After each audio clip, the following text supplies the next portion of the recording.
Walaupun memang Ibn Taimiyah sendiri tuh, kalau engkau tengok di kitab-kitab beliau itu banyak menisbatkan dirinya itu kepada ahli sunnah. Beliau itu menunggangi ahli sunnah untuk marketing apa yang beliau bawa daripada akidah tajsim. Ibn Taimiyah itu beberapa kali di penjara, bukan 1-2 kali Ibn Taimiyah itu. Dua masalah ini dianggap sebagai khilaful ijma' ahli sunnah wal jamaah, walaupun dia masalah fikih ya.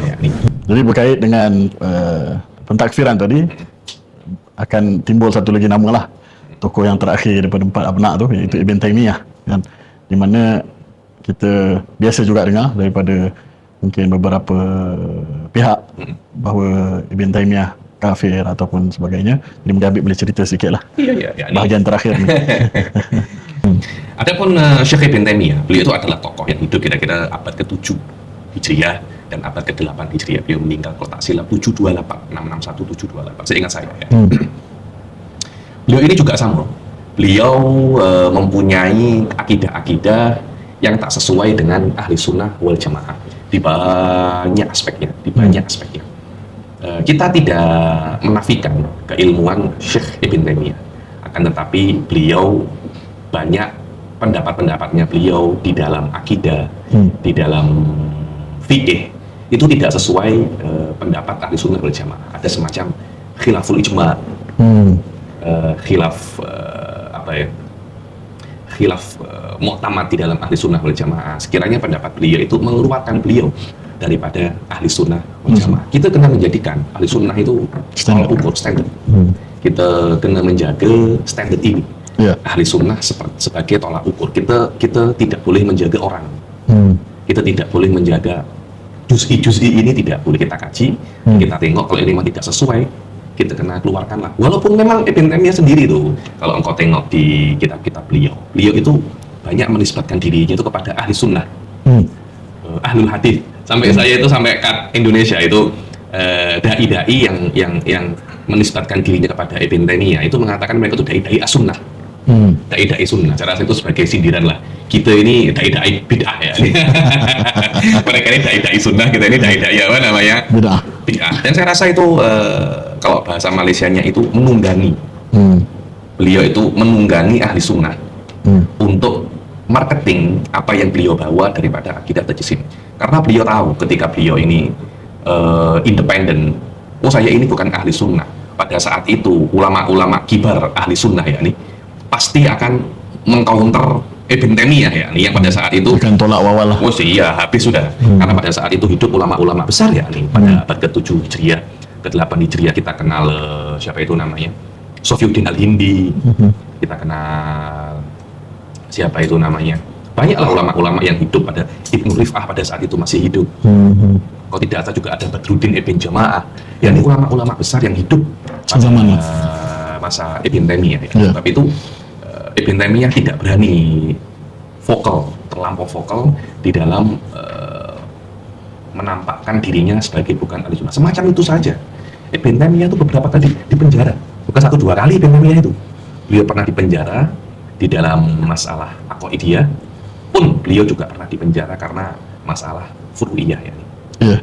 Di antaranya adalah masalah ziaratul Rasul, mampu ziaratul qabri Rasul. Kemudian maksudnya beliau melarang kita ziarah. Betul. Pusara baginda sallallahu alaihi wasallam. Aywa. Yakni man'u syadir rihal dikatakan, kau tidak boleh untuk musafir untuk ziaratul Rasul. Kemudian masalah apa itu namanya? Tolakul salat. Yang mana hal ini disebutkan oleh Alauddin Al-Bukhari dalam kitab beliau Mujimatul Mujassimah. Dua masalah ini dianggap sebagai khilaful ijma' ahli sunnah wal jamaah, walaupun dia masalah fikih ya nih.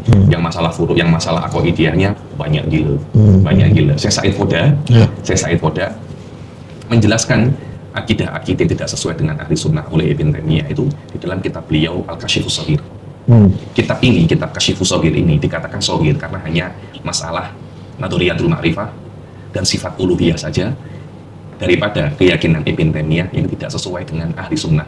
Yakni Syekh Said Foda akan mengeluarkan Al-Kabir, Al-Kashiful Kabir, yang juga mencakup masalah sahabat, masalah nubuwah daripada akidah Ibn Taimiyah. Tapi ini lebih luas. Aywa, karena itu ini masih shaghir, ini masih shaghir. Dan wallahu a'lam sampai sekarang pun tak ada buku-buku yang best ya nih yang boleh untuk tolak Kashifus Shaghir ya nih.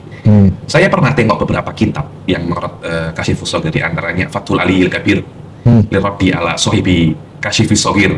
Tapi tak rot dengan secara spesifik kami dekat dengan saya Said Foda ya. Saya tulis ada rot untuk apa namanya Kashifus Shaghir. Tuh bagi kita kata bunyi best lah. Aywa, ada lagi kitab Ar-Rad ala Said Foda, Ausyik min Hadal Qabil. Ada dulu saya dah print dah ada di Tahzib.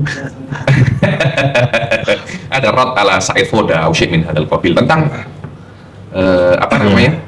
Ya, ada yang Kashifus Shaghir. diterjemah lah oleh kita kata apa tokoh di Malaysia, dan kita pun dah simak terjemahan dan juga tahzib beliau. Kesimpulan yang kita boleh katakan adalah kualiti dari sudut isi dan juga persembahan sangat lemah lah. Betul. Betul. Karena pengalaman saya membaca Kasyif, alhamdulillah saya sudah membaca Kasyif sampai selesai ya. Kasyifnya dan mukhtasornya. Saya di pondok saya Mas Anikul Huda, kita membaca Kashifus Shaghir itu sampai selesai, awal sampai akhir 83 kelas. Ya Allah sudah di-upload ada 20 kelas atau 19 kelas di channel saya. Sebab itu saya menjelaskan, saya membuat video kitab Kashifus Shaghir sampai 80 lebih ini untuk menjelaskan apa itu akidah Syekh Ibn Taimiyah ya nih. Agar kita jelas apa akidah Syekh Ibn Taimiyah, apa akidah Ahli Sunnah. Kejelasan ini yang membuat kita itu boleh untuk memilih. Ya. Dalam Kashifus Shaghir kitab Kashifus Shaghir tidak dibuat untuk membatalkan akidah Ibn Taimiyah, no. Untuk menjelaskan apa keyakinan Ibn Taimiyah. Jadi ini untuk tasawur akidah Syekh Ibn Taimiyah. Ada tasawur tanpa tasdik. Itu dia. Setelah itu baru kita boleh artikan ini salah, ini Ini sesuai atau tak sesuai Ahli Sunnah. Cukup dengan kita tasawur, kita tahu ini bukan ini. Ana syai'a huwa laisa huwa ghairuhu.